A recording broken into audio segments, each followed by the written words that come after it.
Welcome to episode 6 of Kevin Across America. This week, I'm in Savannah, Georgia.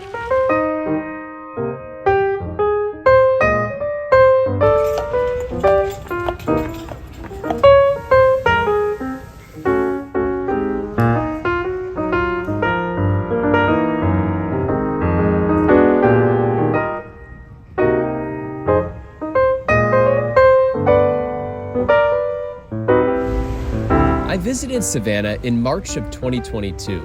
I met my sister Megan there for a sibling weekend ahead of her wedding. To say my sister is camera shy Did you get me? is an understatement, so her supporting role in this video will be quite limited. Good afternoon, ladies and gentlemen. Welcome to Gate 5 for Denver's flight. I landed at the Savannah Hilton Head International Airport, which has a very southern comfort vibe, around 8 hours before my sister.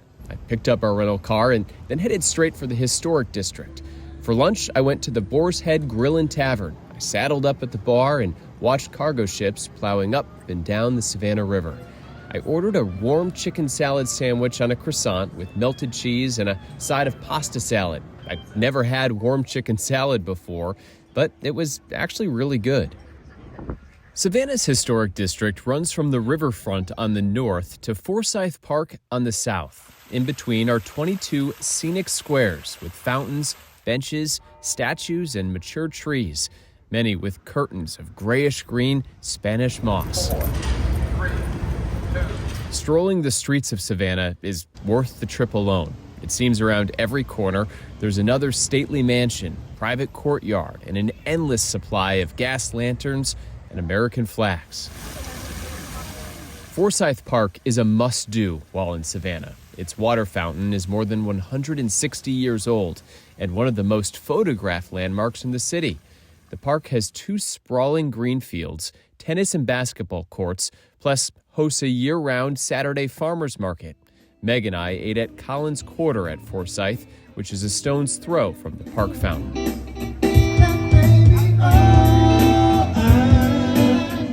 The restaurant, which has a sister location downtown, was hopping on the Saturday afternoon we visited.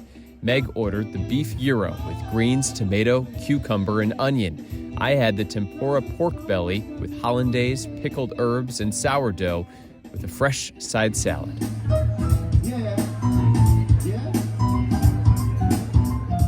During the 18th century, these brick buildings along River Street stored cotton. Now, they house fancy restaurants, hotels, galleries, and bars. Meg and I hit up Wet Willie's, known for its frozen alcoholic drinks. There were more than a dozen options, including sour apple, pina colada, and call a cab. The Riverwalk is nearly 1 mile long and provides close-up views of massive ocean-going ships. The port of Savannah is the 4th busiest container port in the U.S., after Los Angeles, Long Beach, and the joint port of New York and New Jersey. The days of wine and roses, laugh and run away. Johnny Mercer is one of Savannah's most acclaimed native residents. In fact, there's a life-size bronze statue of him in Ellis Square. Born in 1909, Mercer co-founded Capitol Records and wrote some 1,400 songs, including Moon River, plus The Days of Wine and Roses. The days of wine and roses and you. Savannah hit the silver screen in 1994 with the movie Forrest Gump. The iconic opening scene shows a white feather gently drifting downwards towards Chippewa Square, where Forrest, played by Tom Hanks, was sitting on a park bench. It's become a go-to tourist spot. There is no shortage of park benches here at Chippewa Square, but the one made famous in Forrest Gump is long gone. It was a movie prop and is now on display at the Savannah History Museum, which is about a 10-minute walk from right here.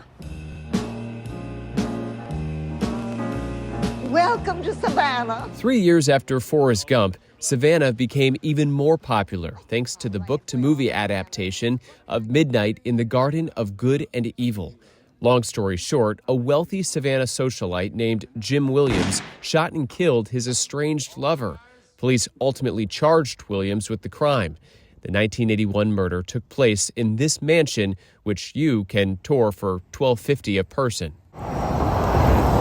Midnight, as locals refer to it for short, shot multiple scenes at Clary's Cafe. The humble breakfast lunch joint stays plenty busy and has black and white framed photos of Midnight's cast hanging on the wall. Our food was what you'd expect. Bonaventure Cemetery is a third popular stop for fans of Midnight, as it too was featured in the book and film.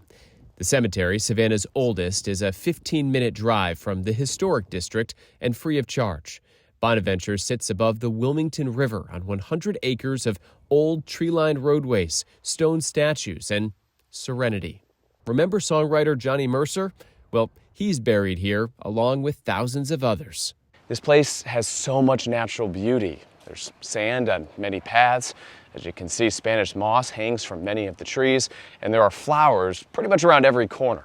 Second only to New York City, Savannah has the largest St. Patrick's Day parade in the nation. Our trip was 2 weeks before the big holiday, and Irish flags were already proudly hung on many streets. As for nightlife, Meg and I went to the Electric Moon Skytop Lounge one night. It's atop the JW Marriott Hotel and overlooks the Savannah River. One of our favorite stops during the entire weekend was the Savannah Smiles Dueling Pianos Bar. It's open every Thursday, Friday, and Saturday from 7 p.m. to 3 a.m. The cover charge was $10, but damn was the energy electric.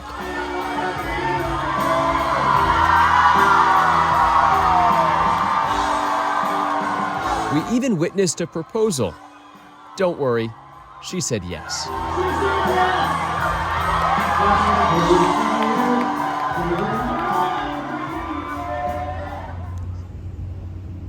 If you're dragging in the morning, try Savannah Coffee Roasters on Liberty Street. It dates back to 1909 and is nice and airy inside. Goose Feathers Cafe is another solid breakfast lunch spot with affordable sandwiches, side salads, and baked goods. It describes its ambiance as Greenwich Village meets Paris's Left Bank. Our best dinner in Savannah was at the Old Pink House along Abercorn Street. We ate at the bar in the basement because the wait upstairs was really long. The dim lighting and live music made for a cozy, warm atmosphere. The food and drinks were good too. The Talmadge Memorial Bridge spans the Savannah River, connecting Georgia and South Carolina. It's 574 feet tall and nearly 2 miles long.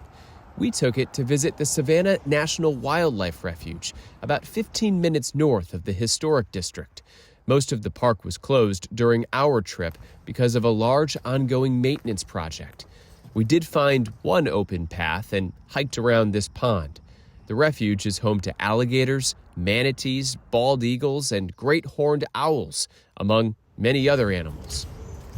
Generally speaking, Savannah isn't too expensive, at least by New York or DC standards, but I did find hotels and Airbnbs to be pretty pricey. We stayed at the Courtyard by Marriott on Liberty Street. It served its purpose. There are a handful of public and private parking garages throughout the historic district, but I recommend sticking with street parking, at least on the weekends. That's because on-street parking south of Liberty Street is free from 5 p.m. Friday through 8 a.m. Monday, with no time limit.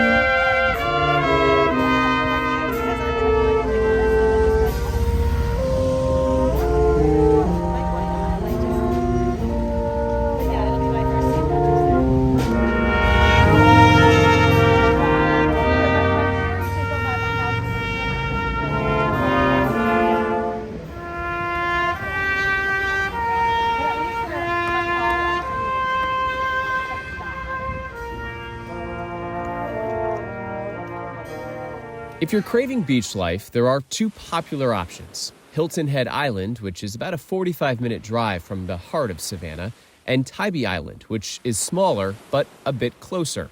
Tybee has more than 3 miles of public beaches, plus a fishing pier and pavilion. Tybee has hotels, B&Bs, and rental houses. The Tybee Island Light Station and Museum is Georgia's oldest and tallest lighthouse.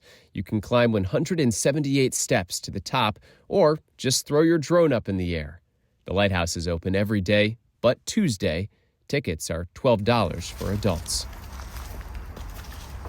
Despite her aversion to the limelight, my sister said it best. Imagine New Orleans and Charleston, South Carolina had a baby. It would look like Savannah. It's easy to find a party, but there's plenty of Southern sophistication and hospitality too. Oh, and by the way, my sister's wedding was perfect. Our two grandmas, who are 85 and 90 years old, were even able to attend. And Meg, she didn't mind posing for the camera that day.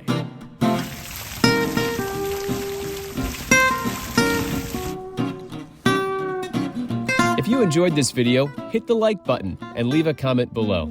You can also subscribe to the channel. My next stop, Buenos Aires, Argentina. For now, from Savannah, Georgia, I'm Kevin, across America.